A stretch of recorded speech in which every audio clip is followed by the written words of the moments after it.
Hello, my friends. Hello, and welcome once again to stately Vaughan Manor. And welcome to Comic Book Wednesday.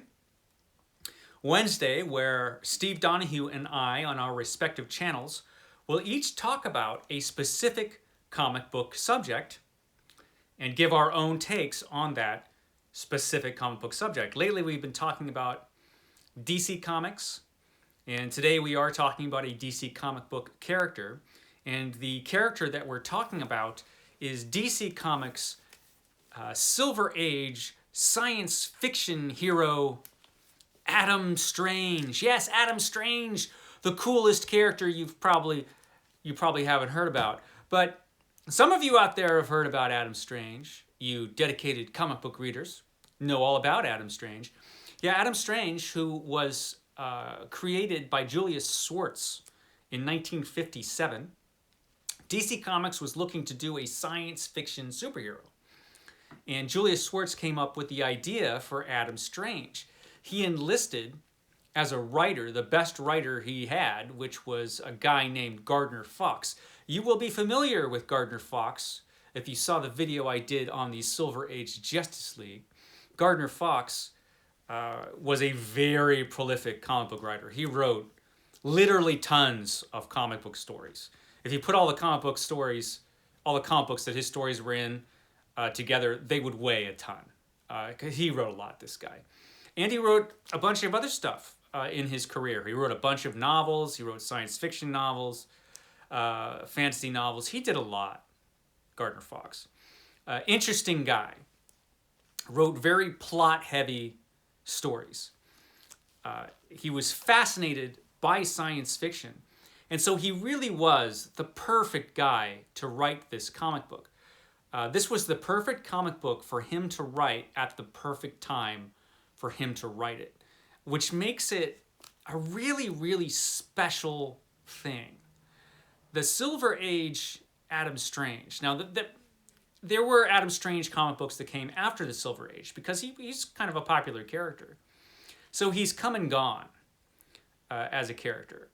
But for me, somehow, the stories that came after this, they never really captured the magic. They never really felt like Adam Strange stories to me. They always lacked something. Occasionally, they just weren't good, and that was the problem. But usually, it was just because they didn't really capture the essence of this character for me. And it could be because, like I said, this was the perfect time for Gardner Fox to write what was perfect for him to write. So you came up with the stories that fit into this book. And it's just a perfect collection of those stories. It's great stuff, the Adam Strange stories. So what are the Adam Strange stories about? Who is this guy, Adam Strange? So Adam Strange was an archaeologist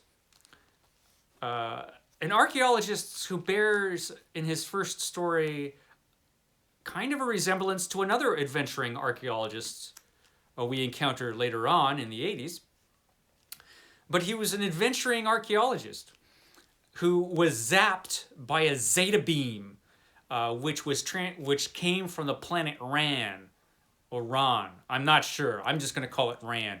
And no, I'll call it Ron. I've never heard it pronounced. And then he was zapped by this beam, and he was instantly transported to the planet Ron, where he met the beautiful Alana and had a ton of adventures because this planet Ron, it had people on it, of course, that looked just like, human people from Earth because, of course it did. Back in the 50s and 60s, that was just par for the course, man. On other planets, there are people that look just like us. But because it's a cool other planet, it's also got giant robots and monsters and other aliens and just crazy menaces and just all kinds of bizarre science fiction-y stuff for Adam Strange to go up against. Now here's the important thing about Adam Strange.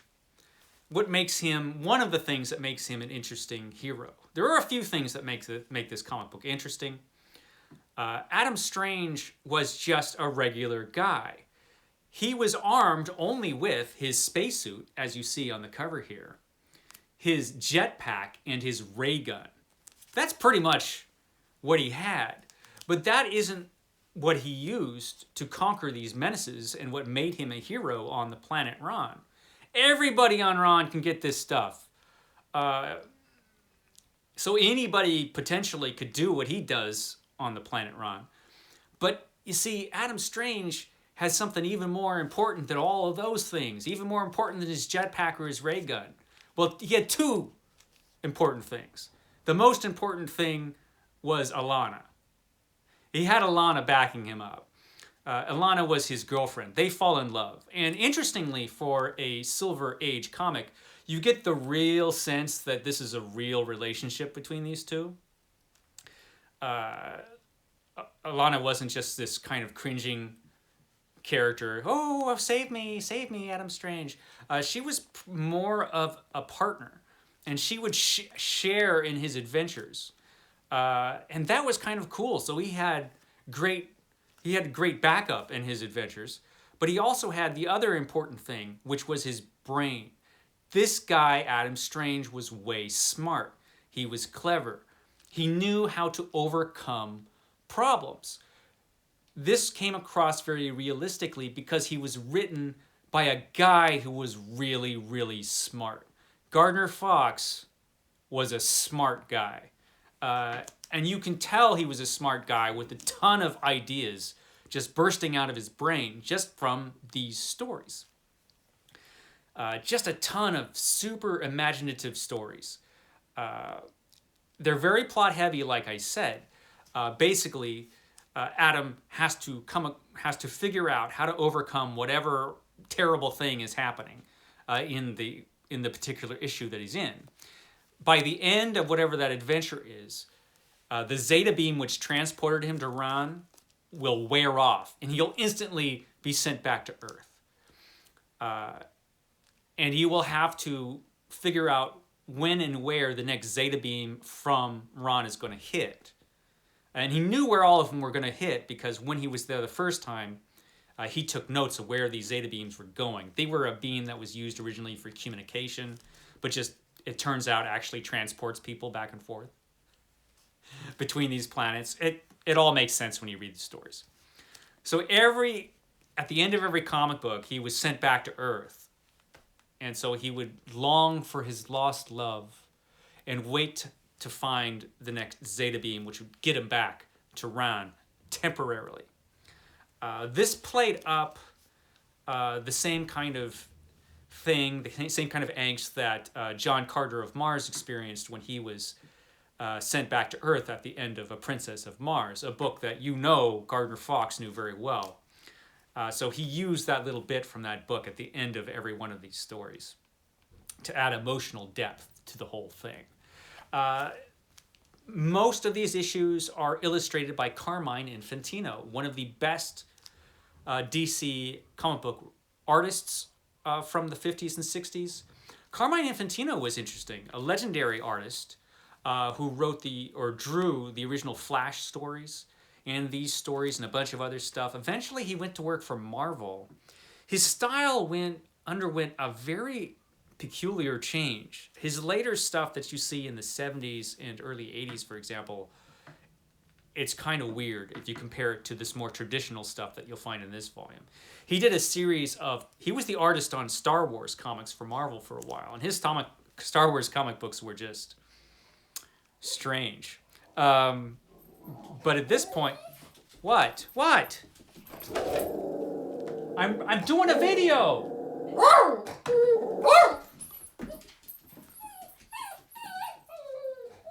You know, that little dog has no respect for my video making, interrupting my very important video.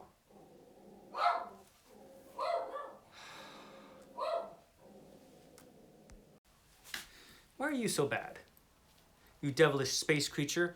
This looks like a creature that Adam Strange would fight in one of those comic books. Will you be good? Will you be good so that I can do the rest of this comic book video, please? She's not going to be good. I can already tell you she's going to be bad. Okay. Good. Be good. Okay. I'm going to show some nice, pretty pictures. from this here Adam Strange book, what do we got? So, originally, Adam Strange was a feature that was done for Showcase Presents. It was done specifically for Showcase. And it had some great covers. Just look at that. Look at that cover. It had some great covers. A lot of them were done by Gil Kane and some other artists. And then eventually it went to Mystery in Space.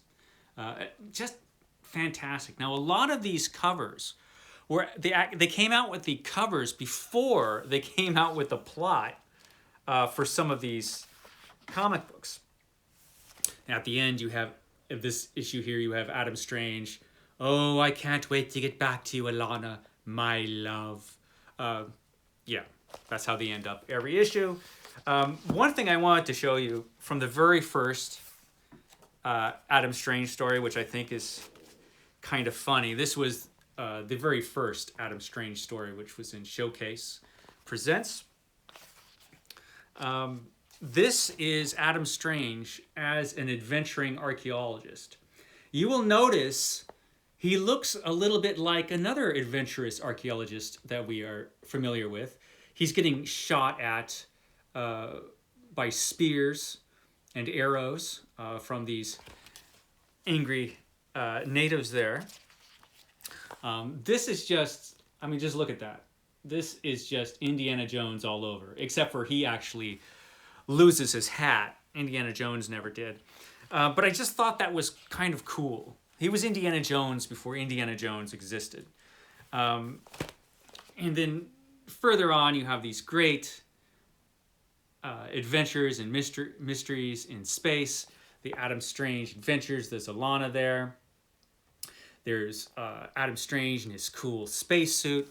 A lot of these stories, like I said, were beautifully illustrated by Carmen Infantino before his style got all weird and strange and goofy. His Adam Strange stuff, along with his Flash stuff, some of the best comics that he ever did. These adventures were really, really clever. Ray gun from the sky, a ray gun in the sky. Every issue he had a new problem, a new danger that he had to overcome, which he had to overcome with his brain, you know, with the help of his ray gun and his jetpack. But like I said, that isn't what made him a hero. The ray gun and the jetpack or the spacesuit. Like I said, everybody in Ron can get this stuff. Here he is as he disappears at the end of his adventure. His Zeta beam has worn off. Off he goes back to Earth. But don't worry. At the beginning of the next adventure, and just look at that great cover. Just look at that. My goodness, this was a great comic book. At the beginning of the next adventure, right back to Ron he goes by finding wherever that Zeta beam's going to hit. And it can hit all over, anywhere on Earth. So he was kind of a globe-trotting guy, always trying to find where the next Zeta beam was going to hit. He would team up sometimes. He teamed up here with Hawkman. Hawkman, one of the greatest Silver Age comics of all, because DC Comics is so stupid, they don't have a Silver Age Hawkman omnibus, which makes no sense. Why does a Silver Age Hawkman omnibus not exist? I'm suddenly bewildered by that. That should exist, and yet it doesn't. DC Comics, so dumb. Well, at least they made this Adam Strange omnibus inexplicably before they made a Hawkman omnibus. But anyway, I digress. Anyway, here they are. Hawkman and Hawkgirl teaming up with Adam Strange. So you had cool team-ups like that. And again, just look at these covers. They were just the best. These stories were just so fantastic. Dangers everywhere. Excitement every issue. How will Adam Strange overcome the dangers? Now, eventually, for whatever reason, Adam Strange became less popular. Eventually, you had some art changes. Strangely, in the latter issues, they had Adam Strange take off his helmet. They changed his look. I'm not sure why that decision was made, but they did, and it kind of signaled the end of this guy's adventures. He had been out for a while, and the adventures were still fun. But Adam Strange without his helmet just doesn't seem like Adam Strange. And eventually, that was it. Adam Strange was over. Now, I first found out about Adam Strange and read Adam Strange in some reprint comics. At the end of this omnibus, they have some extras, and you see the Strange Adventures comic book that reprinted all of these great Adam Strange stories. And that's how I, as a little kid, found out about this comic book, was through the reprints. And I loved them. Man, all the reprints I could find of Adam Strange, I picked up. Of course, I never found any of the original showcase versions of the comics, but all the reprints I picked up. You can bet I was a happy man when they printed this. This is just pure joy. It is just a fantastic series. Beautifully written. It's like the perfect science fiction series from the 50s and 60s. It's so good. Stories are so clever. It was Gardner Fox at his very best, I think, in my opinion. Everybody who worked on this did their best work. It was incredible. Adam Strange. There you go. That's my video on Adam Strange. Check out Steve Donoghue's channel. He is also familiar with this character. So it would be interesting to see his thoughts on it. He probably read them when they first came out. He probably didn't just read them in reprints like I did. So it'll be interesting to see what his thoughts on Adam Strange are. So check out Steve Donoghue's channel. His video should be up later on today. Yeah, that's all I got for today. Catch me tomorrow when I finally do the 1001 book tag created by the magnificent Miss Reads A Lot. I will see you there.